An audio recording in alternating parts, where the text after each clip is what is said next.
Innal hamdalillah asyhadu an la ilaha illallah wahdahu la syarikalah wa asyhadu anna Muhammadan abduhu wa rasuluhu alladzi la nabiyya wa la rasula ba'dah.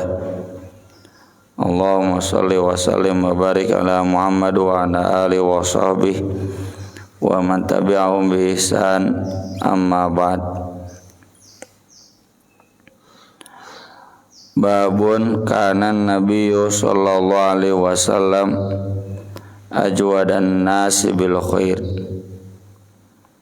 Hadisnya dari Ibnu Abbas radhiyallahu anhuma qol kana Rasulullah sallallahu alaihi wasallam ajwadan nasi bil khair. Rasulullah sallallahu alaihi wasallam orang yang paling dermawan dalam hal kebaikan.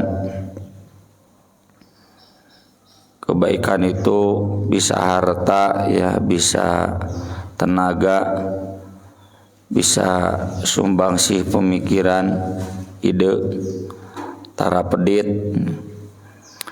Wa kana ajwada ma yakunu fi Ramadan, dan beliau lebih dermawan lagi pada bulan Ramadan. Ini jadi dalil bahwa pada bulan Ramadan boleh kita meningkatkan amal, ya, sebagaimana Nabi Shallallahu Alaihi Wasallam. Tapi bukan berarti beres Ramadan tidak beramal sama sekali. Kembali lagi ke standar. Standarnya standar keimanan, biasa natara jadi tara deui. Tapi kalau Nabi tidak, tetap dermawan, tetap mudah memberi, cuma kalau di bulan Ramadan lebih-lebih lagi. Inna Jibril alaihi salam kana yalqau fi kulli sanatin fi Ramadan.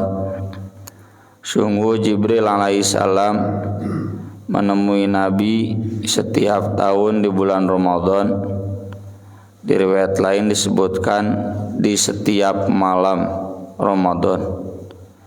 Di riwayat lain disebutkan Nabi dermawan itu karena Jibril menemui Nabi tiap malam bulan Ramadan hatta yansalikho, hingga habis Ramadan habis, full Nabi dengan Jibril tadarus. Fayaridu alaihi Rasulullah sallallahu alaihi wasallam Al-Qur'an. Rasulullah sallallahu alaihi wasallam menyetorkan Al-Qur'an kepada Jibril. Setoran bacaan, setoran hafalan, karena Nabi tidak bisa membaca teks. Jadi bacaan Nabi itu bacaan hafalan. Ini yang sering kita tekankan dan sudah ditradisikan di kalangan para ulama salaf, ya.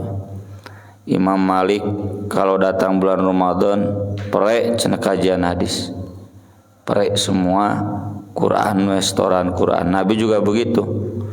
Ibnu Hajar menjelaskan seandainya ada zikir lain yang lebih utama dibanding tadarus Al-Quran, pasti diamalkan. Tapi enggak ada yang lebih utama kecuali tadarus Al-Quran. Tong aya kegiatan lain. Ini menunjukkan bahwa pemahaman tadarus Al-Quran, ceramah tarawih kurang tepat. Nya ceramah tarawih ceramah teu nanaon. Tapi jangan merasa cukup bahwa itu tadarus Al-Quran yang dipraktikkan Nabi, disunnahkan oleh Nabi. Tadarus Quran itu juga Nabi, dan Nabi lain nyeramahan Jibril. Piraku Nabi nyeramahan Jibril. Nabi itu menyetorkan hafalan Quran kepada Jibril, evaluasi tahunan. Ini juga menunjukkan bahwa tadarus itu idealnya dua. Satu gitu. Dan tadarus itu setoran hafalan Quran. di kita belum berlaku efektif kecuali di pesantren-pesantren tahfidz Al-Qur'an ya. Di masjid-masjid walau alam mungkin ada ya. Tapi kalau di Makkah, di Madinah itu tiap pada asar, pada subuh langsung ada halaqah ya, banyak. Saya pernah video juga kan, budak letik ungkul, remaja ungkul, bapak ungkul, ada syekhnya ya. Dukanya tuh kudunanya mayarna sabaraha sigana gratis ya, sudah ditanggung semua oleh negara. Jadi alaqo setoran bacaan bukan bacaan, hafalan Quran ya. Ada juga yang saya dengar di belakang saya, anak kecil sagede nyatekal nyaluhureun parih. Jadi jeung bapana we di Masjidil Haram teh setoran. Meni pasihnya budak ini da orang Arab. Jadi pasih. Bapana pasih da orang Arab. Urang mah pasih dan orang Arab.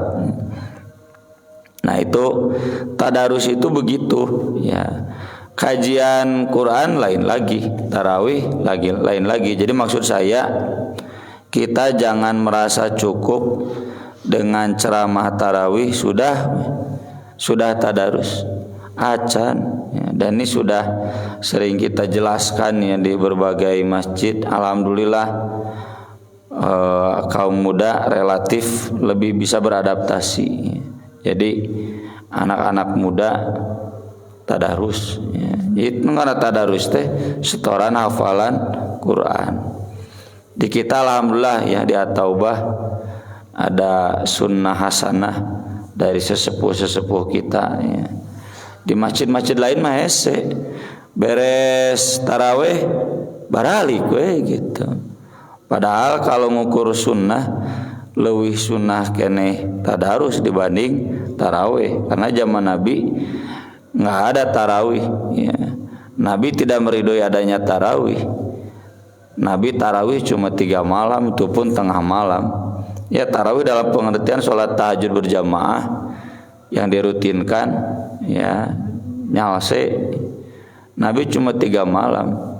Kesananya ada sesekali, tidak pernah dirutinkan. Contoh tanggal 25, 27, 29. Yang tanggal 27-nya itu sampai semalam suntuk ya. 23, 25, 27. Sesudah tanggal 27 enggak ada lagi gitu. Jadi sesekali we tarawih, tapi kalau tadarus tiap malam ya. Yang mudah-mudahan semakin banyak masjid ya yang mentradisikan. Saya angkat jempol sabaraha hiji atunya ngadenge masjid-masjid dulur urang mah jam 10 pulang, jam 11 ge gandeng gini mereka dikejar targetnya tadarus. Meski yaitu ada kekurangannya nya ada ngaji nate cenah sorangan we gitu nu ngabandungan ya. Ngejar target, saya simak bacaannya ya kurang bagus gitu ya, loba nu dilabrakna karena ngejar target ya. Jadi hiji we lah atunya jempolna. Dalam hal mereka serius merutinkan tiap malam tadarusnya, tapi nilai kualitas tadarusnya itu yang harus ditingkatkan. Nah ini kata Ibnu Hajar berarti jelas korelasi antara ngaji Quran dengan kedermawanan. Karena ngaji Quran itu memberikan kekuatan untuk membuat kita kaya hati. Oleh karena itu Nabi di setiap bulan Ramadan lebih-lebih lagi dermawannya. Maka aneh kalau ada orang yang ahli Quran, ngapalkeun Quran, ya ngaji Quran, tapi kemudian hatinya tidak dermawan, ya, malah meres we ka jamaah teh. Fa idza laqiyahu Jibril, apabila Jibril menemuinya, kana Rasulullah sallallahu alaihi wasallam ajwada bil khair. Rasulullah sallallahu alaihi wasallam lebih dermawan lagi dalam hal kebaikan minar rihil mursalah, daripada angin yang bertiup. Angin bertiup itu sekali-kali ya, jeung kadang di Arab-Arab nggak ada nepikeun ka kudu nyieun sorangan angin teh ku kipas ku AC. Nabi itu teu di Arab-Arab oge aya ya kedermawanannya itu. Angin itu kalau bertiup celo-celoannya bertiup KRT 7, KRT 5 henteu, KRT 2 henteu, KRT 1 henteu. Nabi itu kedermawanannya rata buat semua penduduk Madinah. Terpilih kasih jika bapak-bapak pejabatnya bagirna teh ka pendukung nawe unggul. Itu kedermawanan Nabi sallallahu alaihi wasallam yang disebutkan sangat dermawan. Meski di sini abstrak kan, belum jelas konkretna kumaha realna. Nah, dijelaskan di hadis-hadis berikutnya. Dari Jabir bin Abdullah radhiyallahu anhu maqala, ma su'ila Rasulullah sallallahu alaihi wasallam syai'an qattu faqala la. Nah, ini real konkret. Rasul sallallahu alaihi wasallam tidak pernah diminta apapun sekalipun lalu beliau mengatakan tidak. Urang makan loba tidakna. Aya baramain nya, aya badut tutupan gerbang teh buru-buru. Pantau tutupan. Kalau kita diminta ya banyak tidaknya. Nabi itu tidak pernah tidak memberi. Kalau tidak memberi, Nabi mencari bantuan untuk bisa memberi. Ya, seperti yang hadis tentang rombongan yang dibegal ku kaum Mudor. Nabi cari udah habis, maka Nabi kemudian mengumumkan, silakan walau bisyikki tamratin, meskipun dengan sebelah biji kurma sok. Jadi Nabi itu kalau tidak bisa menyumbang, beliau melakukan advokasi. Wah, kali itu kadi cari sumbangan agar tidak mengatakan tidak. Inilah yang disebutkan dalam hadis lain oleh Abu Sa'id. Nabi itu kalau memberi sampai habis. Saya ditanya oleh salah satu jamaah ketika membahas Nabi itu wafat dengan baju besinya yang masih tergadai di orang Yahudi buat membeli gandum. Eta teh cenah kumaha kaitanna? Apa Nabi teh cenanya sok mere tapi nganjuk. Nah, itulah nganjuk Nabi. Nganjuk Nabi itu karena terlalu dermawan. Dan nganjuk Nabi kan nganjuk yang tidak merugikan karena ada barang gadai. Ditakdirkeun teu bisa mayar, tinggal dijual barang gadaina. Bukan di alih pemilikannya, bukan, nggak boleh, dijual dulu baru dibayarkan. Nah, ini jadi dalil sok di kita mana nu dermawan nepikeun ka nganjuk. Bro-broan ketika dia dan istrinya nggak ada, kenleh nganjuk heula. Tapi bukan berarti jangan dijadikan dalilnya. KB ibadah nganjuk, bari nganjuk nate di urang mah hese mayar. Yang aya istilah pore sagala cicilan teh. Libur lah cenah cicilan teh.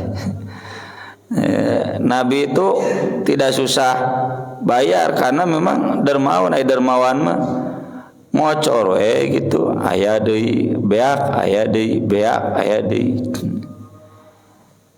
Meski kita nggak bisa seperti Nabi ya, karena beda makom, maka setidaknya ya kita mendekati beliau. Jadi Bapak, kalau kita mau memberi sok we tong hariwang beak, ke lamun beak kumaha?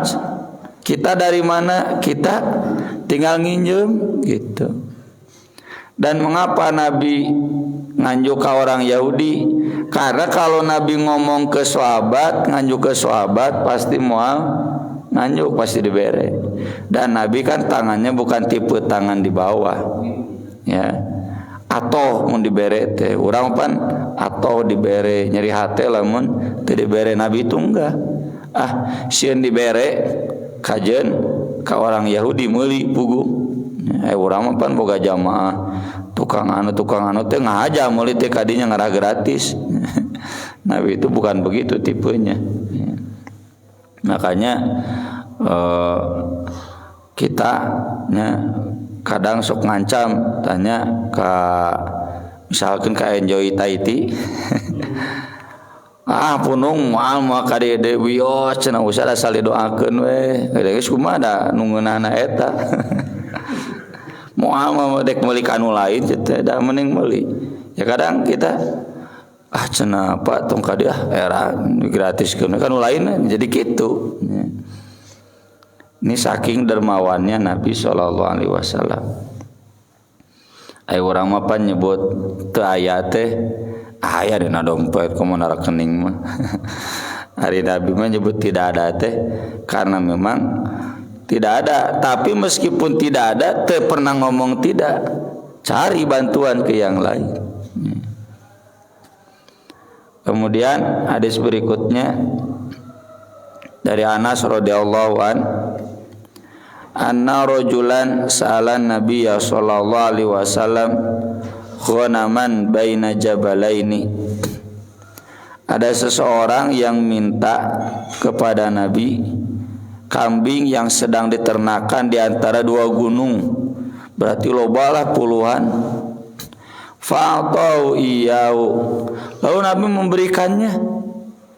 Nabi cenah, oh saya ingin kambing ini buat sampai cokot kabeh cenah gitu. Nabi matunya di riwayat lain ada sahabat Nabi cenah, ini saya sengaja tenun ini, jahit ini dengan tangan saya sendiri dengan sebagus mungkin untuk Anda pakai. Oh iya, makasih, jazakumullahu khairan, pakai. Karek dipakai gagah aya sahabat, aduh Nabi cenah meni bagus, yang dibere itu teh. Andaikan saja saya punya itu langsung dilepas. Sok nih. Enceh ngomong ka abdi gitu. Usah cenah saya mau dibere lagi apa layang.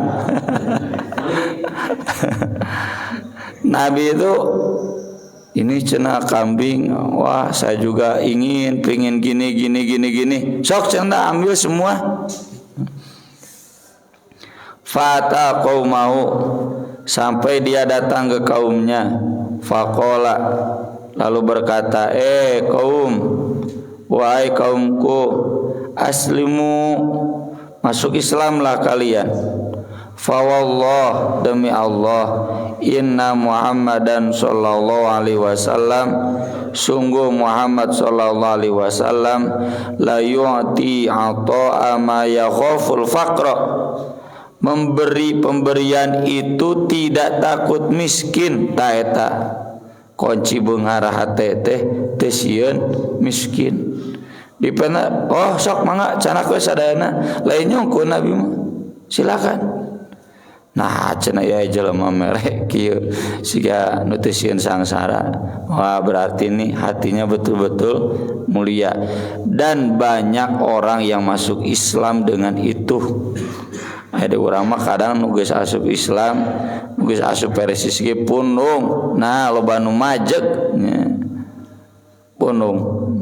Kalau Nabi itu banyak orang yang masuk Islam gara-gara kedermawanan Nabi. Makanya dalam asnaf zakat itu ada mu'allaf. Mu'allaf itu yang dijinakan hatinya. Bisa orang yang baru masuk Islam, bisa juga orang kafir yang diharapkan masuk Islam. Sudah ada simpati, bukan orang kafir yang memusuhi. Aya simpati, sok bere we tuluy. Nya nu ngaranna hate jelema nya tong borono biasa, ustad wae ge dibere mah atoh. Ustad wae oge dibere mah leundeuk hatena. Komo anu masih awam gitunya. Ustad wae nu ngarti wae mah ada udang di balik batu, angger we kapangaruhan bisa dek mereka ustad sok geura nya buktikeun. Aya we pangaruh kanu hate mah. Faqala Anasun, tapi Anas menjelaskan, in kana rajulu la yuslimu ma yuridu ladunya, akibatnya ada orang-orang yang masuk Islam karena ingin diberi nabi, ingin dunia. Apal nabi berehan asup Islam ngarah dibere tuh banyak tuh. Sama ya di pasisian ya. Punten ya, bukan maksud saya suudon, tapi memang pengalaman saya dakwah di pesisir di wilayah-wilayah yang jauh itu rata-rata motifnya karena ingin mendapatkan bantuan dari pusat, dari kota. Ketika geseureut ti Muhammadiyah pindah ke Persis, atau sebaliknya di Persis geseureut pindah ke Muhammadiyah, pindah ke SI ya. Ada misalkan jamaah Persis di pelangna teh SI we unggul ya. Nah, dan ketika tidak dapat bagian, jadi niatannya begitu. Itu banyak yang begitu, yang daerah-daerah pesisian. Jadi mengharapkan bantuannya. Zaman Nabi juga begitu, ada. Kena orang tong suudon sok we beres saya na urang. Ya, saya mah asup ka jamiah teh ingin dapat sumbangan. Ya enggak apa-apa, zaman Nabi juga banyak seperti itu. Tapi fama yuslimu, tidak dia masuk Islam hatta yakunal Islamu ahabba ilaihi minad dunya wa ma 'alaiha, sehingga Islam lebih dia cintai daripada dunia dan seisinya. Buat awal-awal mah enggak apa-apa sok we. Tapi kemudian dibina ya agamanya hingga dia paham. Mun geus dibina 1 tahun, 2 tahun, bahkan 10 tahun kitu keneh wae, eta mah teu bener. Kalau di awal-awal ada begitu enggak apa-apa, tinggal dibina ya, disadarkan, insya Allah nanti kesananya niatan dunia itu akan hilang ya. Ini juga Pak jadi dalil yang namanya niatan dunia di masa-masa awal sok we teu dorakan teu, asal kita mampu memanagenya sehingga berubah menjadi niat akhirat ya. Misalkan ngaji ke Al-Murabi teh meureun we yang dibere beas ngeunah dahar nya ai ka Al-Furqan ka Tauban udah ke teueuh nya. Ai ka Al-Murabi jararau dararatan teu nanaon ngalamun tuluy-tuluyan kitu teu baik berarti. Saya misalkan ya mengajar ingin dapat upah nggak apa-apa di awal-awal, tapi kita terus manage hati agar upah itu tidak jadi niatan kita. Niatan kita tetap mengabdi ya, berbakti, menjalankan kewajiban dakwah, pendidikan gitu. Kemudian hadis berikutnya kata Ibnu Syihab, ghaza Rasulullah sallallahu alaihi wasallam ghazwatal Fath.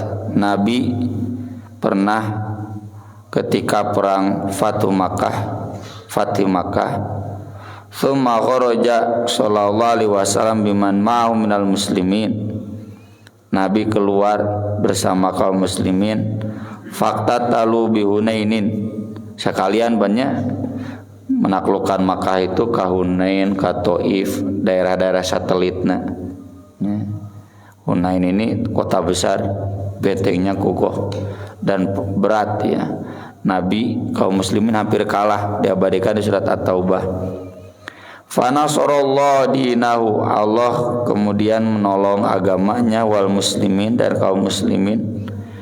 Wa ta Rasulullah sallallahu alaihi wasallam yauma idzin, Rasulullah sallallahu alaihi wasallam pada saat itu memberi kepada Safwan bin Umayyah. Safwan bin Umayyah ini, Safwan bin Umayyah ini tokoh Quraisy nya anu dulu suka menyiksa Nabi dan para sahabat. Mi'atan minan na'am, 100 unta. Tsumma mi'atan tambah lagi 100, tsumma mi'atan tambah lagi 100, 300 unta dibikin ka Safwan bin Umayyah. Kenapa? Karena Safwan orang kaya yang baru saja kehilangan kekayaannya karena dirampas ya. Lalu kemudian Nabi berharap mualaf dibikin jeung merena kanu beungar mah hiji onta mah moal karasa nya. Mun mere kanu beungar kudu sesuai jeung standar beungarna. Tah jiga anak misalnya anak beungar mere teh tong saeutik kudu loba gitu ngarah karasa. Maka Nabi pun begitu 300 unta. Atu oyag Safwan bin Umayyah teh.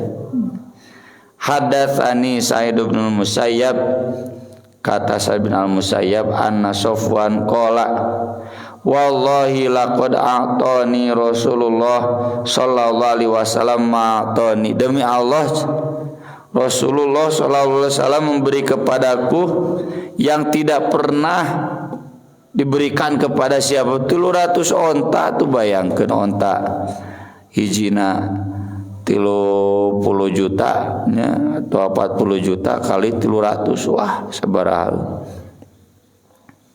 Wa innahu la abghadun nasi ilayya, semula dia adalah orang yang paling saya benci. Fama bariha, maka tidak lama fama bariha yutini, maka terus-terusan dia memberiku mitina 100 onta. Tuluy tambahan deui 100 onta. Oyag ta Safwan teh. Tambahan deui 100 onta. Luluh asup Islam. Ya. Jadi ini bisa dijadikan model dakwah ya. Oh cenah tong kitu dakwah mah ngaji we nya, ngaji jalan nya, dakwah sosial jalan terus we. Lamun aya jelema nu ese ka masjid tuluy sumbang era nya. Kurang keneh tuluy deui sumbang, tuluy deui sumbang. Di urang pan alhamdulillah aku dibere daging we ge ka masjid.